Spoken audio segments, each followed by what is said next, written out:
Hey, this is Mixi from Stitched Up Heart, and that just happened.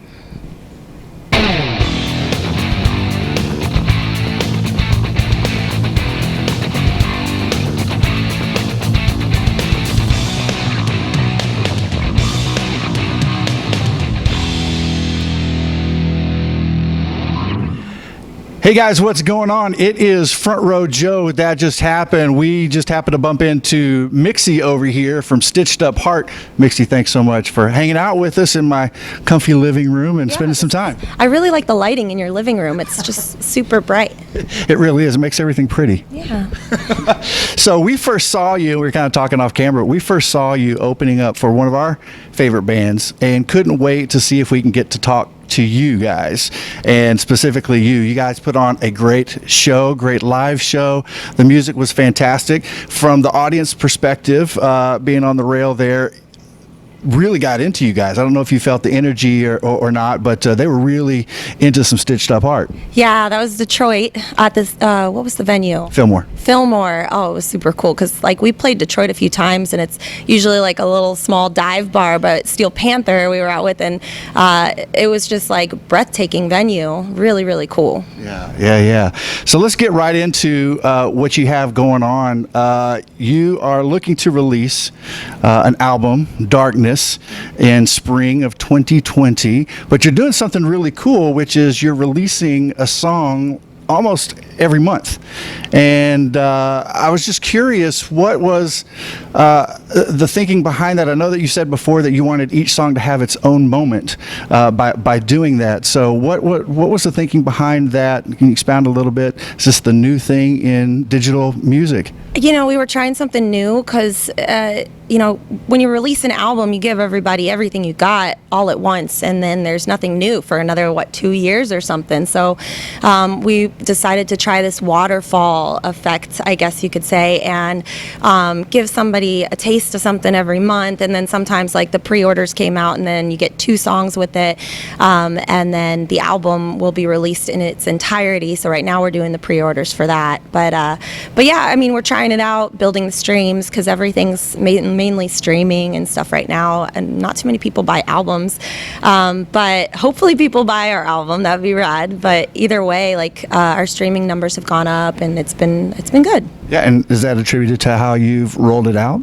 I think so. I mean, I have no idea what it would be like the other way around, you know, because it's just kind of like a little guinea pig, like trying it out, seeing what happens. But it's interesting. I wanted to try something new. Yeah. And how did you come up with what you release and when? What was that process like? I didn't even come up with it, to be honest. It was, we have a lot of people that help kind of, a whole team of people. There's like 90 people that are working behind the whole thing. And they put the list together and they asked if we liked it. And I was like thinking it through and lyrically, and the whole thing kind of flowed perfectly. I didn't even have any edits on it. I was just like, I really like how this is rolling out. So it gives everybody a little bit of something different almost every time and keeps like the heavier songs kind of flowing with the softer songs. And we have a couple more coming out really soon. Yeah, exciting. Now, the first one was Lost, your collab, and guest vocalist Sonny Erna from Godsmack was on it. You mentioned how you were scared at first to approach him.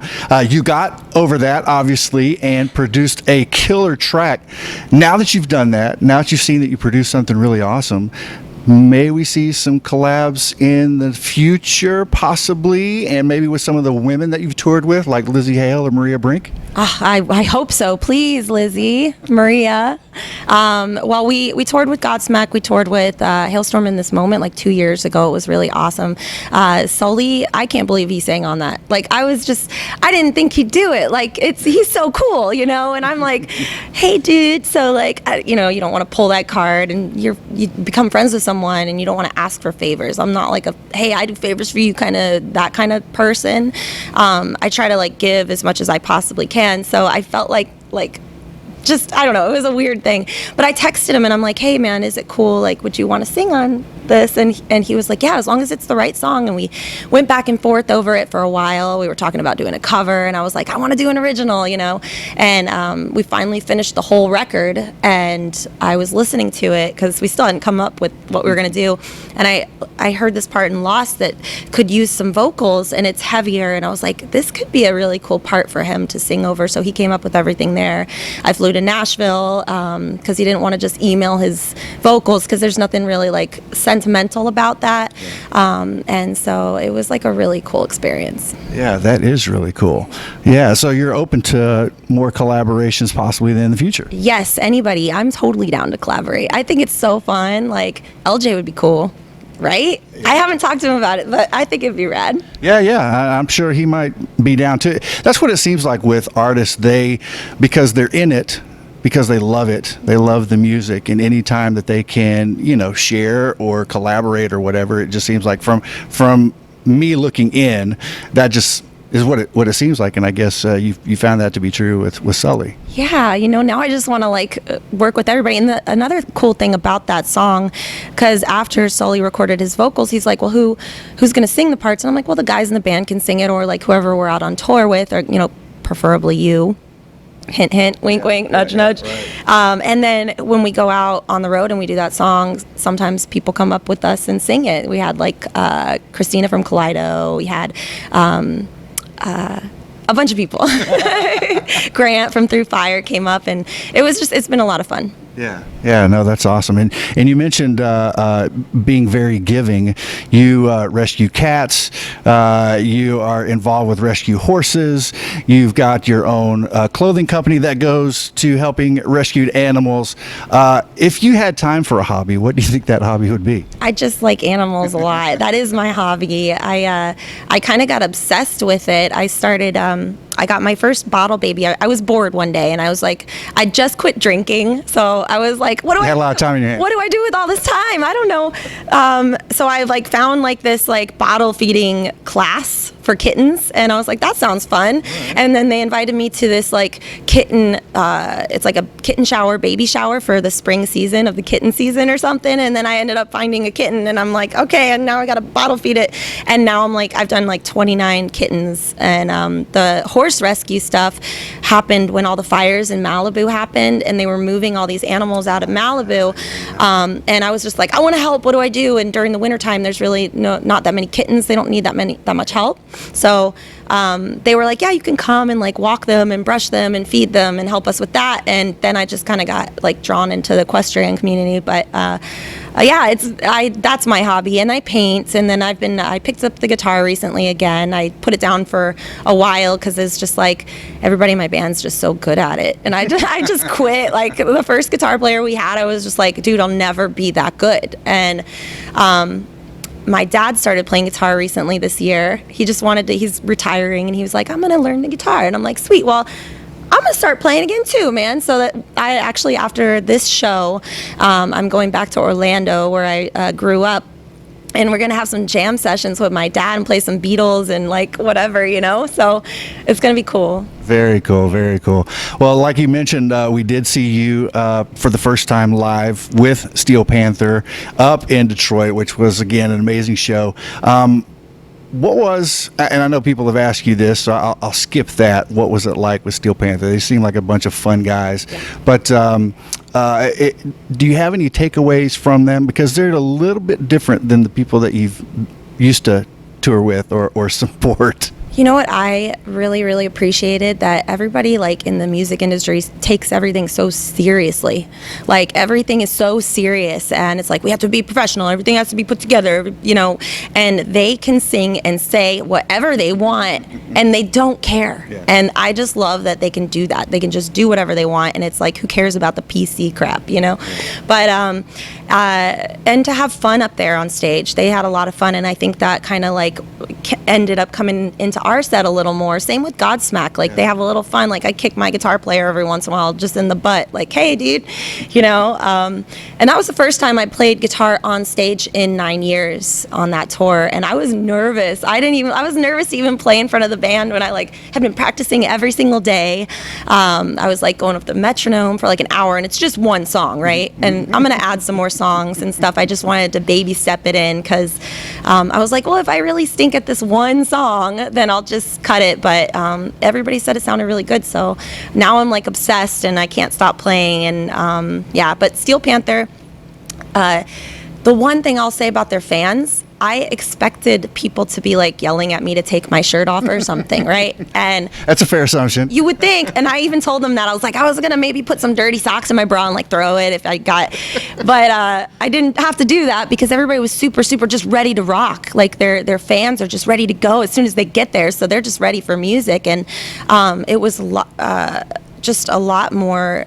We got a lot more people involved than I thought. You can tell kind of through a set if people are like kind of moving around or if they're stiff or they're playing on their phones, and I can already tell with the energy. And every single show except one, the first New York show, the second New York show, it was awesome, but the first New York show, everybody was like, I don't know if it was just a lot of industry or what, and they were just like, But the second New York show, there was like crowd surfers and like mosh pits, but everybody got into it every single time, and I vibe off that, and I was just really, really happy. It was a very good tour. Yeah, and favorite Steel Panther song? I can't say any of the words. Like I don't know. What about that? Say anything and don't care. Yeah, Gangbang in the Old Folks Home is one of my favorites. They didn't play it on this tour, but it was pretty awesome. I actually had a lot of their songs stuck in my head like every morning. It was pretty funny. I'm just waking up and we're all just like, I'm not gonna sing it. I like it a lot. So everybody can suck my. So that was great takeaway from being with Steel Panther, and mentioned Shiprocked as well. What's your biggest takeaway from that environment? Because again, it's a floating festival basically, which you don't get that environment anywhere else. What was your takeaway, would you say, from that experience, and cumulative, because you've been on a couple times? Yeah, we've been on it 3 times. Oh, well, first off, the only reason the Sevendust shows are happening is because we met them on the ship. But I brought my dad this last year. And on Shiprocked? Yeah, I brought my dad. He bunked with our drummer. They had like a code word for if my drummer had a girl over. They had like a little scrunchie on the door or something. And he did have to get kicked out of the room for a little bit. It's like, can your dad go somewhere else for just a little? No, but I loved it because I was able to bring him into this world, and my dad doesn't listen, well, he didn't listen to like hard rock before Shiprocked. Uh-huh. And he bought these like temporary sleeve tattoos, like you stick on just for the thing. He's like, I'm just going to do it for the thing. Yeah. He started listening to Octane to try to like understand the music. I took him to see like Papa Roach, Nothing More. We stood right at the soundboard so that he could hear it in its fullest. Gave him his pass. He's walking around everywhere he wants. He's signing autographs. Everybody knows him. He got drunk, like blackout drunk on the first night, and went to bed at like 7. And he woke up in the morning. He's like, everybody's like, hey, Dad.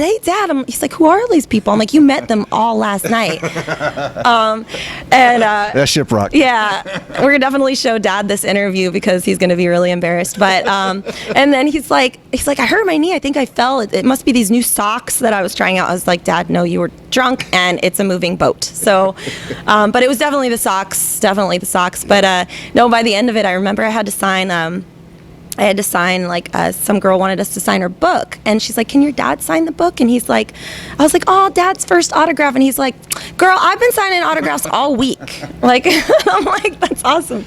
But I think it was just really cool to experience it with my dad, and since then he has like gone down the rabbit hole on heavier music, and he's obsessed with Shinedown right now. Right. My stepmom's like can't stop playing In This Moment. She's like walking around the house going blood, blood, blood, and like she was wearing an In This Moment shirt. They came to the show last night. My dad's wearing a Shiprocked shirt, and they just had an awesome time. So the temporary sleeve tattoo, he ended up getting and he never in his life thought he was actually ever going to get a tattoo. He spent 10 hours getting a wolf on his arm after that because he's like, it looked cool. So he got a wolf, and he works in medical, and he's about to retire. And then the wolf wasn't showing through his scrubs, so he got like a feather extension so you could see like a little bit of tattoo. And I was like, that's the cutest. So I'm gonna get the same one on the back of my leg because that's the only real estate there is left, really. But yeah, it's really cool. Obviously, I'm feeling sentimental for Dad because I'm seeing him tomorrow again, and gonna hang out for a little bit in Orlando. No, that is really cool. And the Shiprocked experience is one unlike any other. So speaking of moments, your That Just Happened moment. Well, I guess I'll just go with the show that you were at in Detroit. I had Christina from Kaleido came up and sang Sully's part on stage, and before the show, I was like, hey, is it cool if I like kiss you on stage for like a second? Just a quick kiss. And she's like, yeah, but I'm really sick right now. And I was like, oh, it's all good. And so I grabbed her and I just like little peck on the mouth, and then I ended up in the ER 2 days later because she was sick. I got sick. They didn't think anything was really wrong, so they like gave me steroids for inflammation or something, and then I ended up in the ER again for strep throat. So I was like, thanks, Christina. So I guess I shouldn't kiss anyone when they say they're sick. Yeah, but totally worth it. Yeah, totally worth it. That's awesome. That's awesome. Well, we certainly appreciate it. Can't wait for the show tonight. We know it's going to be a treat.